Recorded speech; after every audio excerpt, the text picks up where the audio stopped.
Hi, everybody. It's Craig and Arun back with your college hoops. We got 5 betting picks for you. 3 really good games and 2 that are a little interesting. Got to get creative when it's a really short schedule like today. So we're gonna have 5 plays. We'll do this in around 7 to 10 minutes. So make sure you hit that thumbs up, put in the comments what you like. Also, if you haven't done so, use the 10% off code. GIFT10 saves you 10%. That's only good on these 2 guys right here. None of the other coppers it will work on. And this will work on anything but our 2-for-1 football pass. So if you want the NBA for today, you want the college hoops, you can get an individual day pass for $30 before the get a 10% off, or a week pass for $99, or even the season if you'd like to save on that. And that works for any sport. If you want the 2-for-1 football pass, you have to use this link. So it'll be between 8 and 10 plays this week between the 2 of us. None plays on Thursday, but it comes out on Thursday. So you want to get in on it so that way you get the most up-to-date lines and get in early so you don't miss out before line movements. DocSports.com/CraigArun. Usually it's $99 for each of us today, this week, or for the last couple of weeks we've done this special, just $99 for both of us. All right, last but not least, YouTube Premium. This is where you get all the extra plays, and this is here on YouTube. So you click the link to buy here. It goes really well with, say, our football pass, where you get all of our extra plays. These are monthly prices, so you can't beat it. Just a couple bucks a day. You get on the top price, $49.99. You get all 3 levels, and that includes Lenny, IC, and myself, plus some extra cappers from Doc Sports. Okay, let's do this. College hoops. App State at Eastern Carolina here to kick us off, IC, for you. ECU -4, total 134. What do you like? You have a 5-5 team versus a 3-6 team, right? So what you have here is these 2 teams have not met since 2019, so bear that in mind. And then you kind of hop on over here, and you'll see that the first thing that I noticed in this game is that the total was sitting at 133.5, and the fact that App State is only a 4-point dog. I thought that was curious. Keep in mind that App State is the team that, of course, is 5-5, and ECU is the team that's 3-6, and the 3-6 team is favored, right? So App State, of course, has already played Ohio State this year. They didn't play that bad. They only lost by 25 points. It's a team that has beaten Mercer on the road. It's a team that's coached by Dustin Kearns, who's been there for 7 years now. He had a 17-win team last year, 27-win team the year before. He has not had a losing season since he took over this team. And then you have an East Carolina team that, of course, is 3-6, coached by Mike Schwartz. They had 19 wins last year. They're struggling out of the gates this year, but they've played a tough schedule. They played Richmond. They played UNC Wilmington. They played Michigan State. They've had a tough go of it lately, and they just lost to UNC Greensboro in a bad loss. This game can go either way. I will tell you that you have an East Carolina team that's probably got a couple of seniors, but App State's got a couple of seniors as well. When App State just put up 133 points on Virginia Lynchburg, by the way, because they had lost 3 straight coming in. So they could have a letdown there on the offensive side of the ball after scoring so many points. Remember, this team only put up 65 points against Charlotte, for example. I think they struggle a little bit on the offensive side. In the same token, East Carolina is not a bad defensive team. They gave up 82 points to UNC Greensboro in an ugly game where UNC Greensboro shot 60% from the field. The only way I can look at this game, Craig, is to take the under. I have it at 128. So I'm going to go with App State and ECU under the posted total, but it will not be on my card. All right. Don't forget to like and subscribe and turn on notifications so you don't miss out on all the great content we have here at Doc Sports. Craig, Iowa facing Iowa State here. Iowa coming in as a 12-point dog. Keep in mind that Iowa State is ranked 4th in the country. They're undefeated. They're 9-0. Iowa is 8-1. Iowa State is 9-0. Iowa sent, of course, Fran McCaffrey packing, and he's over at UPenn right now, which is interesting.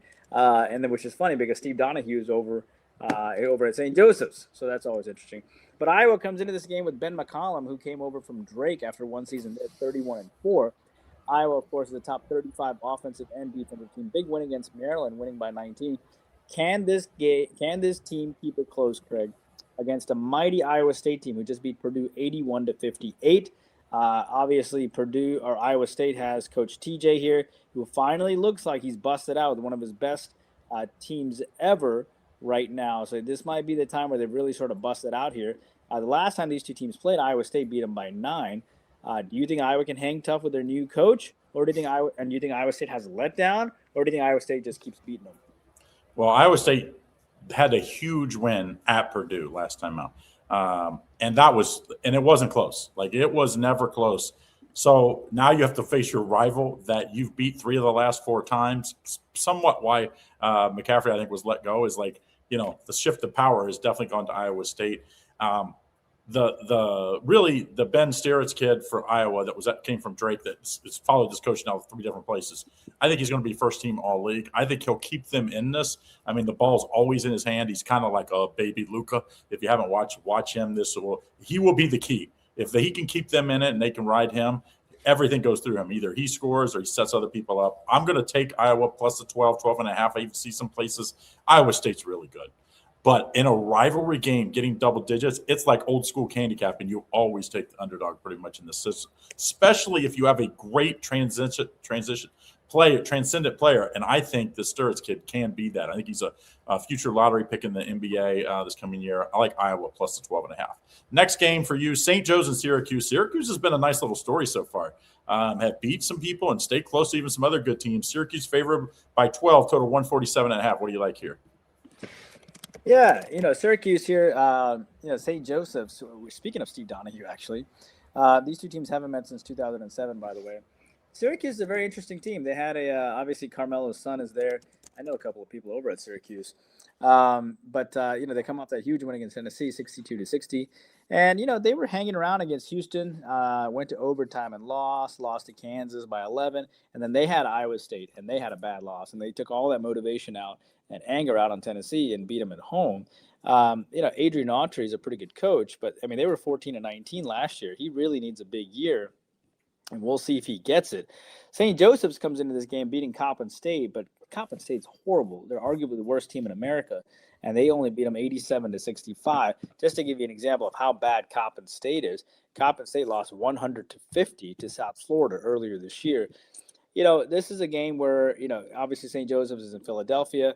I think what happens here is that I think that Syracuse has a letdown, man. I'm not a huge fan of St. Joseph's here, but this is a team that, they are a top 160 defensive team. They are able to slow down the ball a little bit too. I don't fully trust Syracuse coming off such a monster win either. This is a team after they beat Drexel by 30, they only beat Monmouth by 5.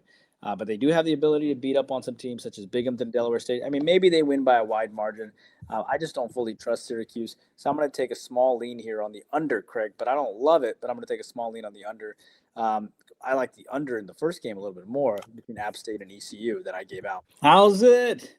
Sign up for our free $60 for the premium selections, which is docsports.com/ICCT. You get free $60 of the premium selection so you can try us out. It's the best way to kind of thank us for all the hard work that we do, along with liking and subscribing and joining on YouTube Premium. All right, Craig, North Dakota State here hooking up against let me pull up.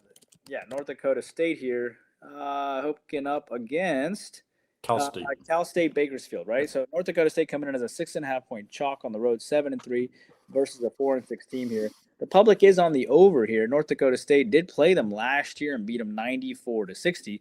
So the question I have for you is, can Cal State Bakersfield keep it relatively close? North Dakota State is coached by a longtime coach, Dave Richmond, who's been there since 2015. This team won 21 games last year. They're 7-3 this year. Only lost to Oregon State by 2.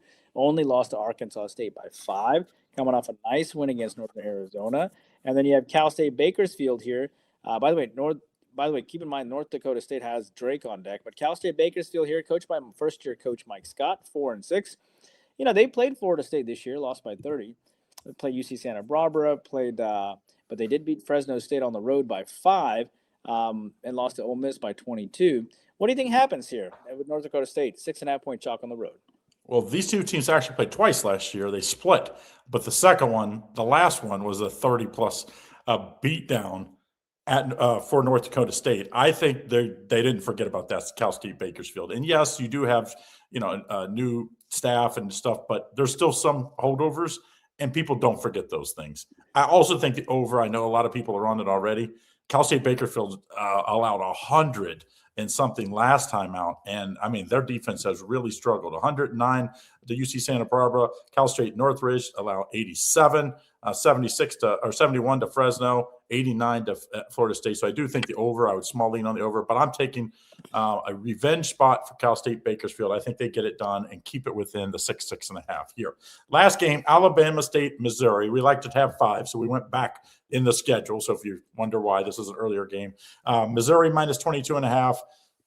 Big total here, 157, I believe. What do you like?